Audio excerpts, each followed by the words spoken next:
This video will help you prepare to teach advisory for the week of August 31st through September 4th. Advisory materials can be found on the MHS PLT page. There are two places you can find the advisory materials. One, click on the advisory button and the slides and lesson plans are organized by week. They can also be found as part of the weekly PLT training.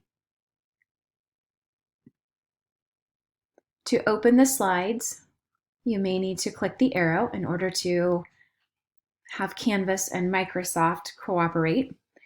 This lesson is an extension of the one that we completed during orientation. The agenda includes some common items from last week and a few new things. Slide 3 is when you will lead some type of opening activity, such as high-lows, if that is something your students have become accustomed to and enjoy, or you can create your own activity. If you need ideas, there is a whole bunch of ideas, all short and simple, that can be found on the community building page on the Canvas PLT teacher page. Slide 4 and slide 5 provide more information on what is a meaningful check-in. Meaningful check-ins can be done through Zoom or a phone call. The chart indicates for hybrid students on what day and with what teacher and at what time these will take place. Slide 5 shares the same information for remote students. Slide 6 shares a few basic Zoom protocols that have been developed based on successes and failures over the past few days. Students should join Zoom using their first and last name.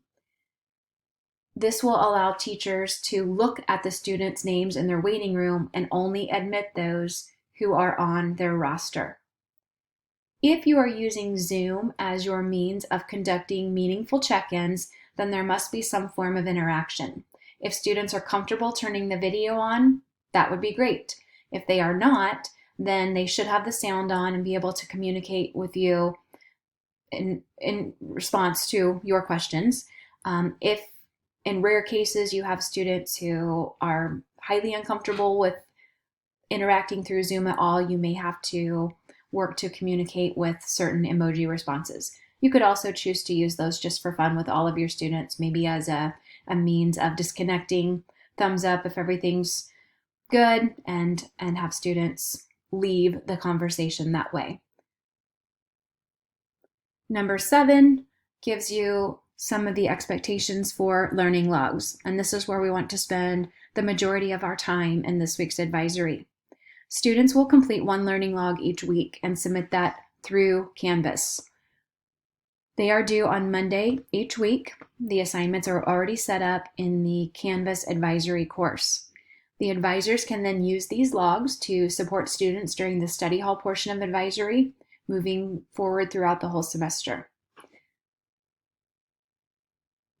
Slide 8 gives you the option to choose between the laptop video and the iPad video for finding and completing and submitting learning logs. It might be a good idea to have your students participate using the August 26th through 28th learning log as a practice log, or they could go ahead and open this week's learning log and fill in some of the information for their courses and, of course, their name and all of the dates. Slide 9, there is flexibility here for you to do what you want with that. If you already watched this video last week, then you might choose to have your students practice.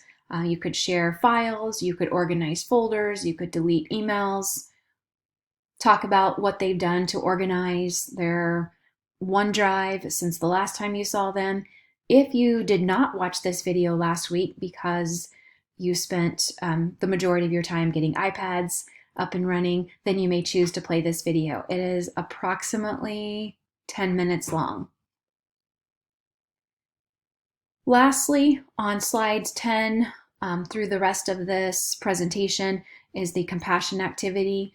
Some advisories completed this last week, particularly if your iPads were not behaving and you had plenty of time to complete this video and its related activity. and others of us spent the majority of our time getting the iPads up and running and then maybe ran out of time for the compassion activity.